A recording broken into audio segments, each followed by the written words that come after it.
চাঁদমারি ঘাটে আইসক্রিম আনতে গিয়ে কি হয়ে গেল। সকাল সকাল দোকানে বেরিয়ে পড়ছি এবং মায়ের পুজোর জন্য ফুল তুলে নিচ্ছি।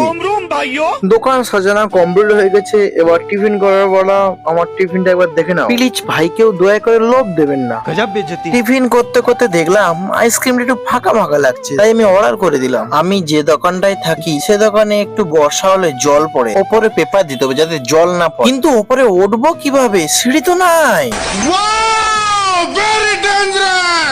যেমন তেমন করে ওপরে উঠলাম, ওপরে উঠে পেপারটা চাপিয়ে দিলাম যাতে বৃষ্টির জল ভেতরে না পড়ে। এই কাজটা চটপট কমপ্লিট করে আমি আইসক্রিম আনতে বেরিয়ে পড়লাম চাঁদমারি ঘাট। যেতে যেতে দেখি একটা মিষ্টি ভাই বলে আমি যাব, চলো এই বলে চলে আসলাম চাঁদমারি ঘাট। এসে যখন দেখি বিশাল একটা আইসক্রিম পেটি দিয়েছে, আমার সুন্দরী সব সিটে ক্যাপচার করে নিল। আমি বসবো কোথায়, অল্প সিটে লাইভ রিক্স নিয়ে আমি চলে আসলাম আমার দোকানে। ছোট ছোট মিনি ব্লগ দেখার জন্য আমাকে সাবস্ক্রাইব করো।